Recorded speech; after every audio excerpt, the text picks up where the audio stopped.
The sound of laughter should not make your heart bleed, but that morning it did. Nia stood outside her mother's compound, grinding millets between two stones, when she heard it.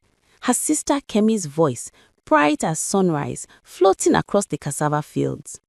But it wasn't Kemi's laughter that made Nia's hands freeze on the grinding stone. It was who she was laughing with. Taiwo. His name sat in Nia's chest like a living thing. For 3 harvest seasons, she had loved him quietly, the way good daughters loved, with respect, with patience, with prayers whispered to the ancestors at dawn. She had waited for him to notice her, to see past her quietness to the strength beneath. Nia was not like Kemi, where her older sister blazed like wildfire, beautiful, loud, demanding attention from every man in the village. Nia moved like water, steady and soft. Their mother always said Nia had their grandmother's spirit, gentle but unbreakable. "You will grind that millet any harder, you will turn it to dust," her mother said, stepping out of the hut. The old woman's eyes were sharp, missing nothing. She looked toward the cassava fields where Kemi's laughter rang out again. "Your sister plays dangerous games." Nia said nothing. What could she say? That her heart cracked a little more each time she saw Taiwo smile at Kemi? That she lay awake at night wondering why she wasn't enough? "The oracle visited my dreams last night," her mother continued, her voice dropping low.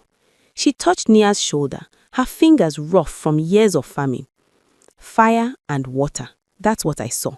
Fire trying to swallow water, but water cannot burn."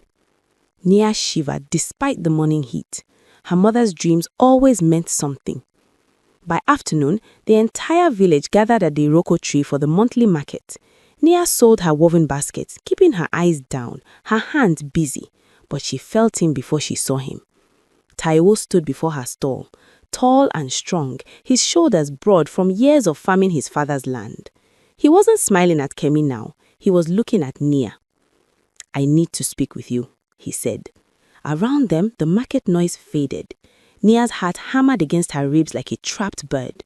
She could feel eyes watching, the village women pausing their gossip, the old men stopping mid-haggle.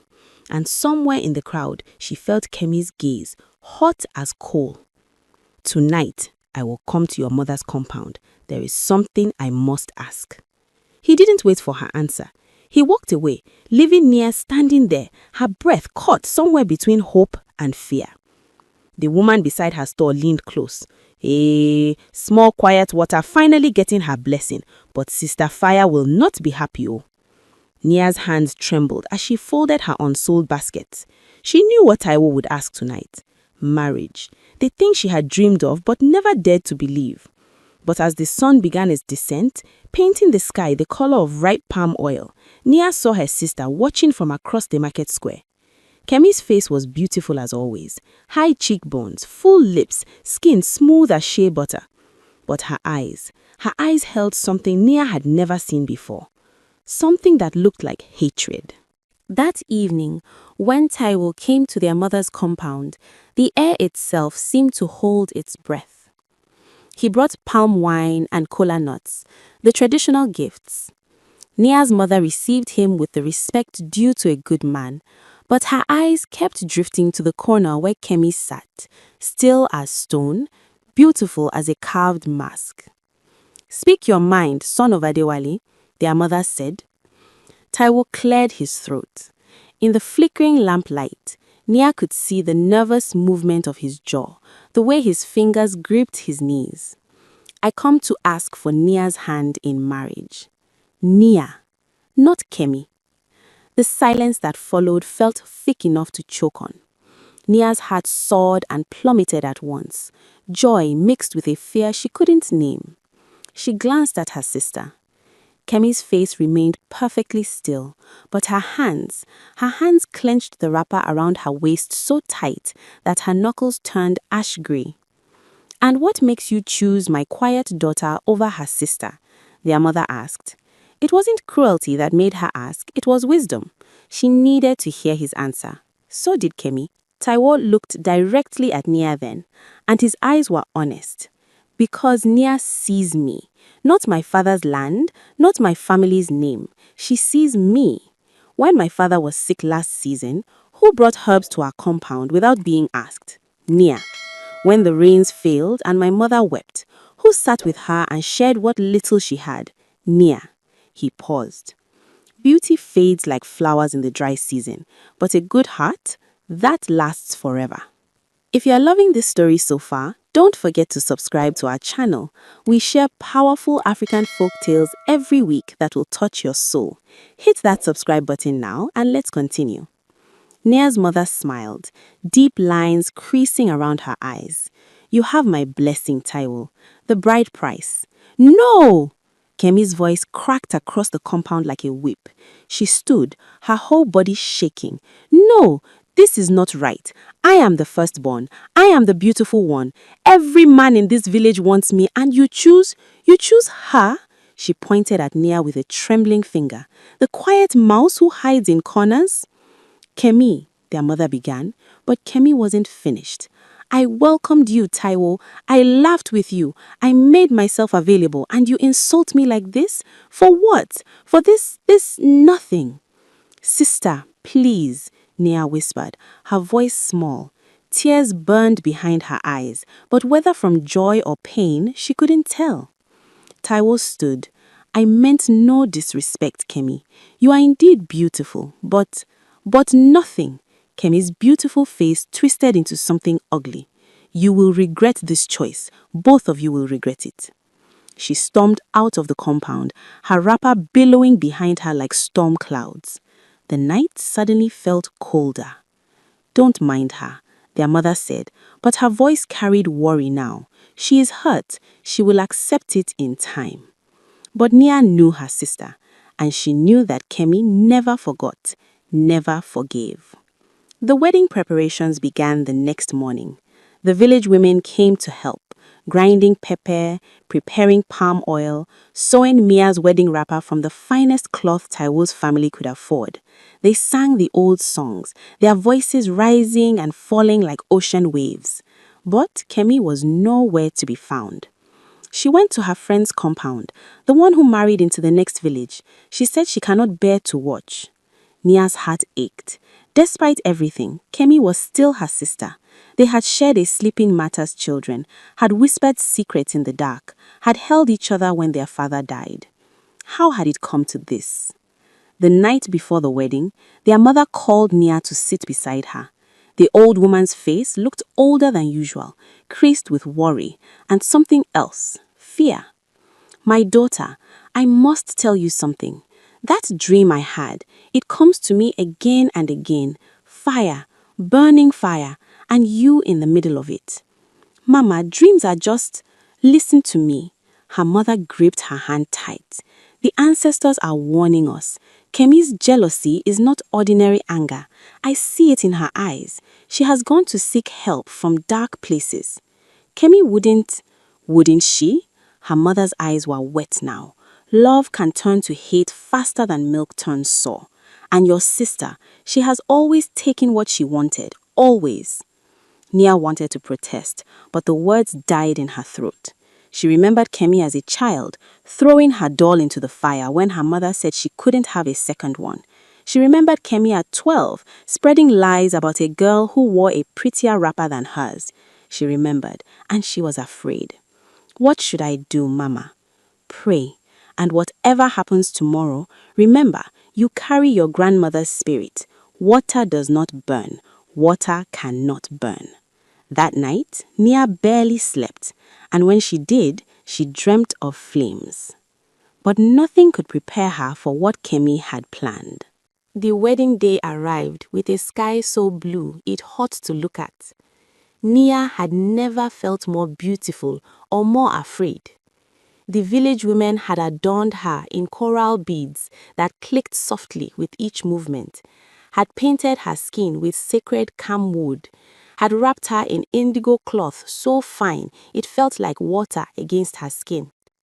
But beneath all the beauty, her heart trembled. Kemi had returned that morning.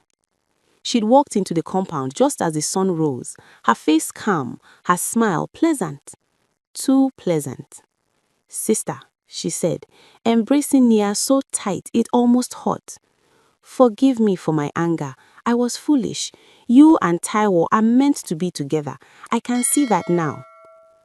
The words were right, but something in Kemi's eyes wasn't. They were bright, feverish, like someone with malaria before the shaking begins.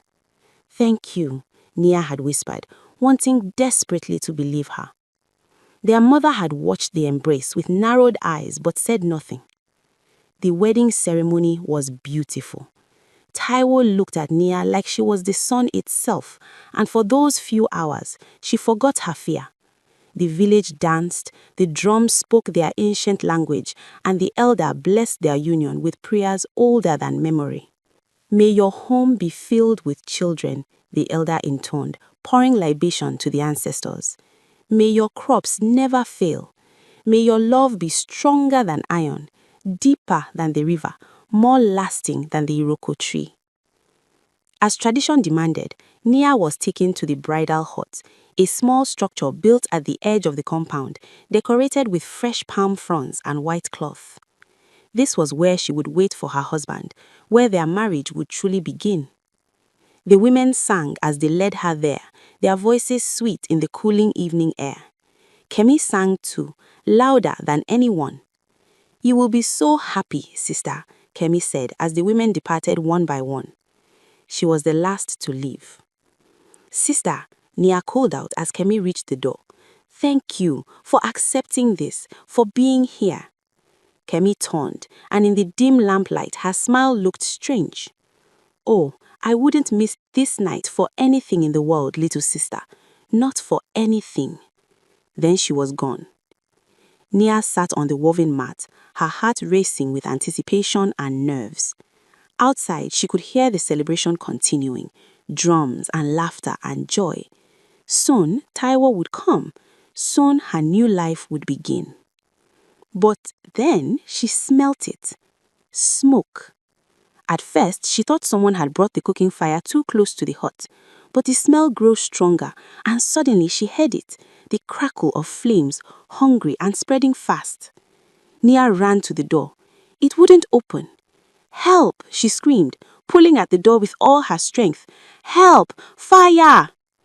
Through the cracks in the bamboo walls, she saw it now, flames climbing up the sides of the hut, orange and red and furious.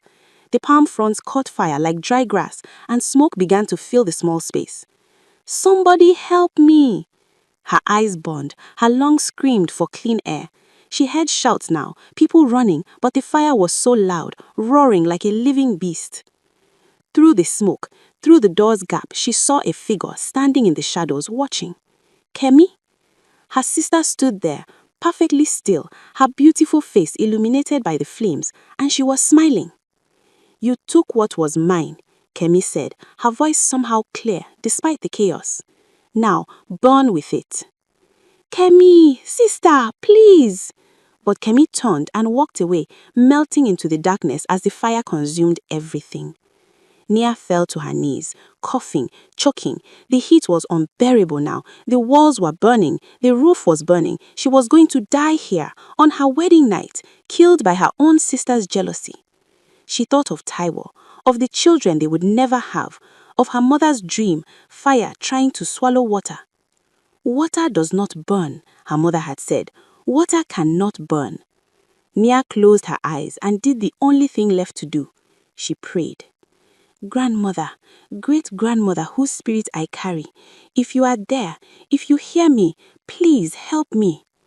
The flames reached the center of the hut now. They should have touched her skin, should have set her wedding clothes alight, but something impossible was happening. Nia opened her eyes. The fire surrounded her, like a circle, like a wall, but where it should have touched her, it simply stopped, as if an invisible barrier protected her. She could feel the heat, see the flames dancing just inches from her face, but they could not reach her. Outside, she heard her mother's voice screaming, heard Taiwo shouting her name, heard the entire village in chaos. The roof collapsed in a shower of sparks, and the walls fell inward, and through it all, Nia sat in the center, untouched. When the flames finally died down to embers, when the smoke cleared enough to see, the villagers stood frozen in shock. There, in the ruins of the bridal hut, sat Nia, her coral beads still perfect, her indigo wrapper unmarked, not a single hair on her head singed, not a burn on her skin. Taiwo ran to her, pulled her to her feet, touched her face, her arms, checking for injuries that weren't there. "How?" he whispered. "How is this possible?" Nia looked at her own hands, trembling but whole. She didn't have an answer, but her mother did. The old woman pushed through the crowd, tears streaming down her face, and she fell to her knees before her daughter. "The ancestors protected you," she said, her voice breaking. "Your grandmother's spirit, it would not let you burn." And then someone screamed, not a scream of shock this time, but of agony. The real horror was just beginning. The scream came from Kemi's hut. The villagers ran toward the sound, Taiwo holding Nia close, her mother following with fear etched deep in every line of her face. What they found would haunt them forever. Kemi stood in the middle of her hut, writhing, tearing at her own skin. But there was no fire around her, no flames, no smoke. Yet she was burning. "It burns!" she shrieked, her beautiful face contorted in agony. "Get it off me! Get it off!" Red welts appeared on her skin as they watched, on her arms, her neck, her face, as if invisible flames were kissing her flesh. She collapsed to the ground, rolling, screaming, clawing at herself with desperate fingers. "Water!" someone shouted. "Bring water!"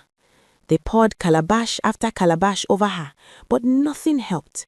The burns kept appearing, spreading across her body like a disease, though there was nothing there to cause them. The village healer pushed through the crowd, an old man whose grandmother had been a powerful medicine woman.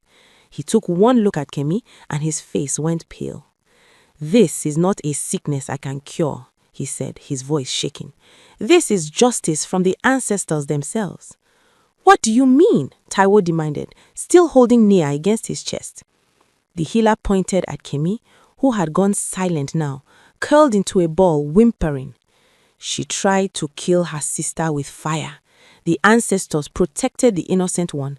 Now," he swallowed hard, "now the evil she sent out has returned to her. This is the old law, the law older than any village, any king. What you send into the world comes back to you, multiplied." Nia's mother knelt beside Kemi, tears falling onto her eldest daughter's burned skin. "My child, what have you done? What have you done?" Kemi's eyes, wild with pain, found Nia across the crowd. "You," she gasped. "How? How did you survive?" "I did nothing," Nia said softly. "The ancestors chose." "No!" Kemi screamed, and fresh burns bloomed across her shoulders. "You stole him from me. You stole my life. I had to. "You had to burn your own sister alive?" her mother said, her voice breaking. "For what? For a man? For pride?" But Kemi was beyond answering. The burns were spreading faster now, covering her arms, her legs. The village healer shook his head sadly. "It will not stop," he said quietly. "Not until the debt is paid." "What debt?" Taiwo asked. "Tell us how to stop this." "The debt of attempted murder, of betrayal of blood, of," the healer's voice dropped to a whisper, "of fire used for evil." He looked at Nia then, his old eyes full of something like awe. "The girl who cannot burn stands there untouched. The girl who tried to burn her suffers the flames she sent out. This is how the ancestors work. This is their justice." For 3 days and 3 nights, Kemi suffered. The burns would appear and then fade, only to return worse than before. She couldn't eat, couldn't sleep, couldn't find peace even for a moment. Her beauty, the beauty she had been so proud of, was marred by the constant wounds that appeared and disappeared on her skin. Her mother sat with her every hour, wiping her forehead, singing the old songs, begging the ancestors for mercy, but Kemi's suffering continued. On the 4th day, the healer returned with the village elders. They gathered in the compound, their faces grave. "There is only one way to stop this," the oldest elder said. He looked at Mia with heavy eyes. "The wronged sister must forgive." Everyone turned to look at Nia. She stood with Taiwo, her hand in his, her heart heavy with a pain she had no name for. Kemi was her sister. They had shared a womb, had grown together, had been each other's first friend. But Kemi had tried to kill her, had locked her in that hut, had set the fire, had stood outside watching, smiling, while Nia screamed for help. She has to forgive her, Taiwo said, his voice hard. After what Kemi tried to do?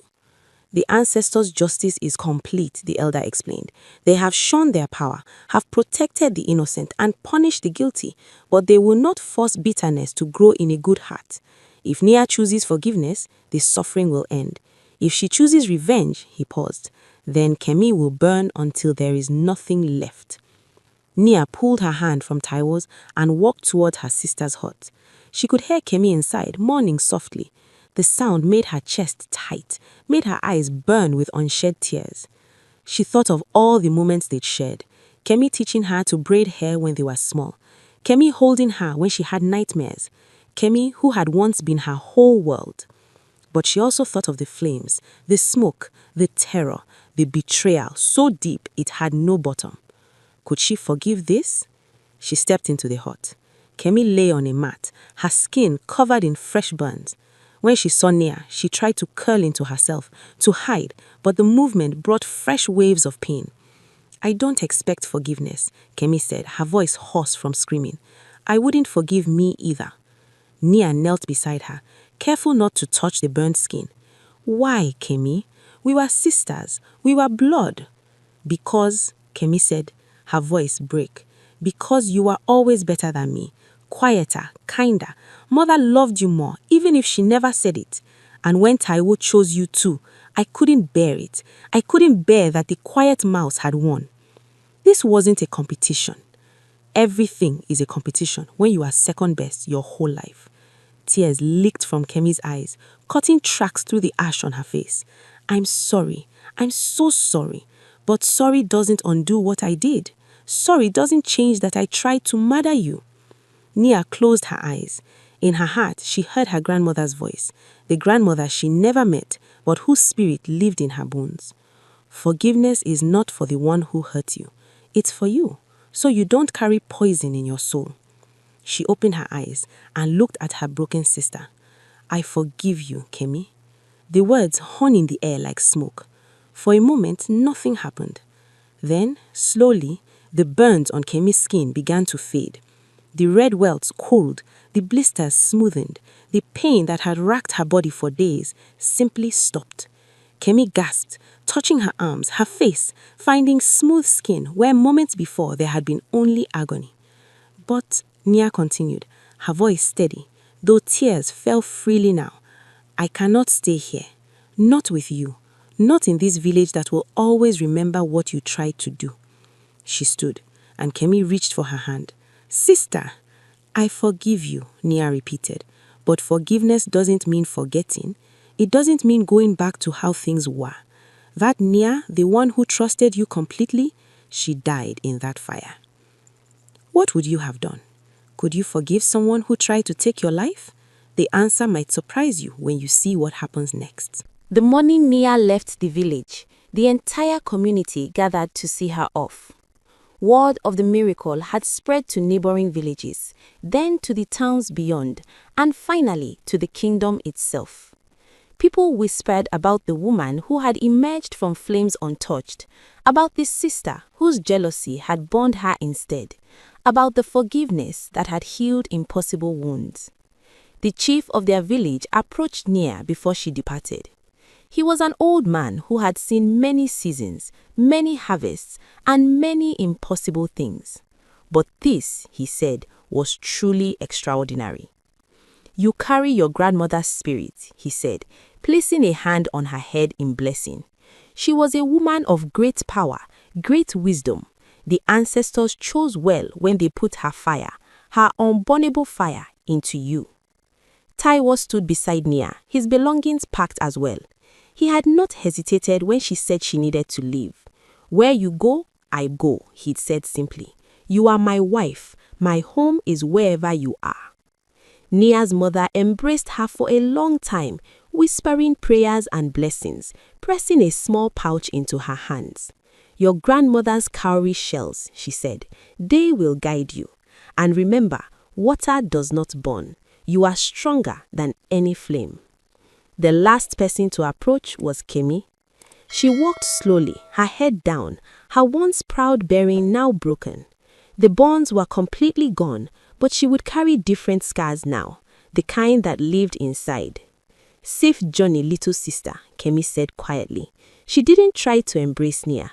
The distance between them was wider than any river now. "I will live every day trying to become worthy of your forgiveness. Then use your life well. Help others. Be kind. Let your beauty come from your actions, not just your face." Kemi nodded, tears streaming silently down her cheeks. "I will tell your story," she said. "I will make sure everyone knows what the ancestors did for you and what they did to me, so that others will learn." And she kept that promise. For the rest of her life, Kemi traveled from village to village, telling the story of her jealousy and its consequences. She became a different person, humble where she had been proud, generous where she had been selfish. She never married, dedicating her life instead to teaching young women about the poison of envy. But this is not Kemi's story. This is Nia's. Nia and Taiwo traveled east toward the rising sun and settled in a village near the great river. The people there welcomed them, especially when they heard the story of the woman fire could not burn. At first, Nia tried to live quietly, to be invisible as she had always been, but the ancestors had other plans.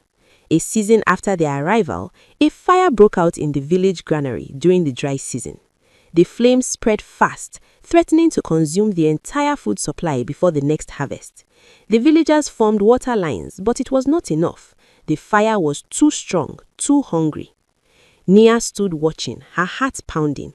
She thought of her wedding night, of the flames that could not touch her, of her grandmother's spirit living in her bones.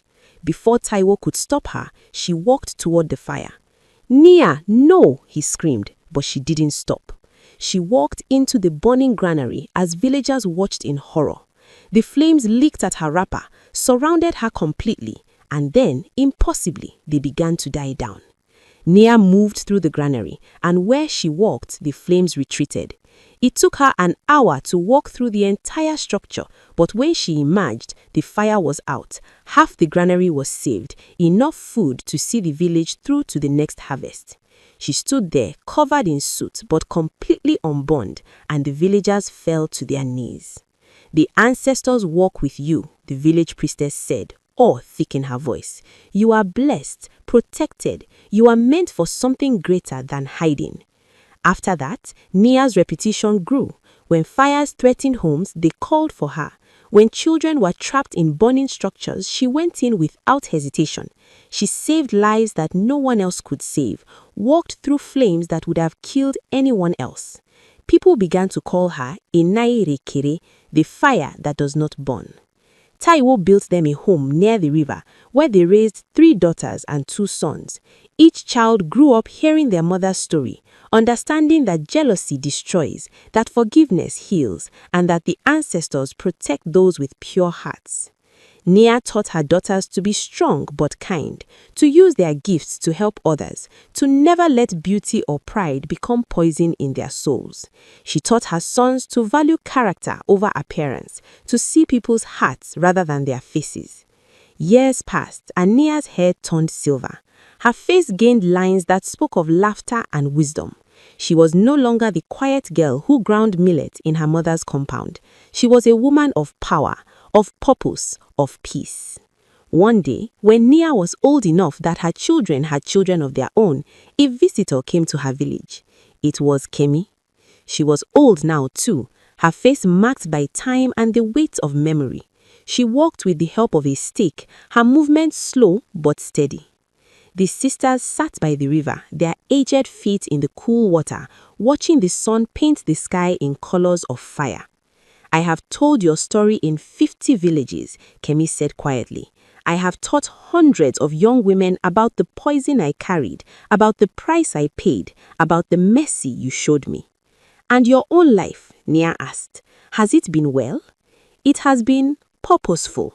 Kemi smiled, and it was real this time, untainted by jealousy or bitterness.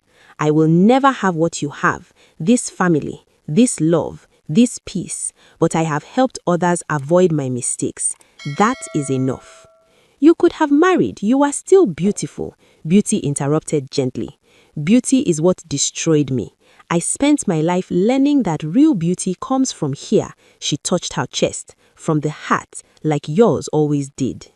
They sat in silence, two old women who had once been rivals, bound by blood and by a story that had become legend.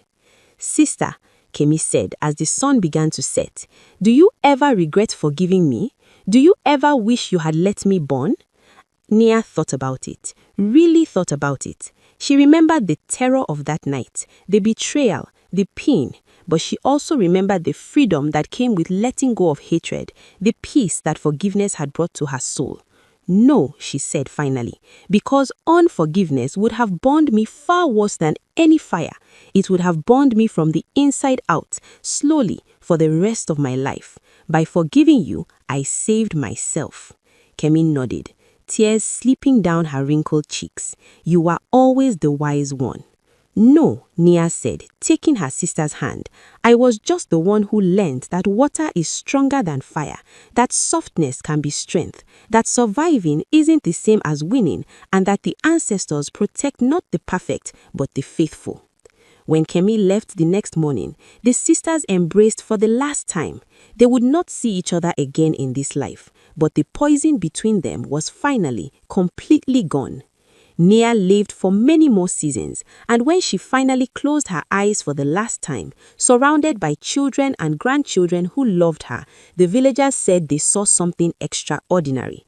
A soft light, gentle as water, bright as fire, rose from her body and moved toward the sky.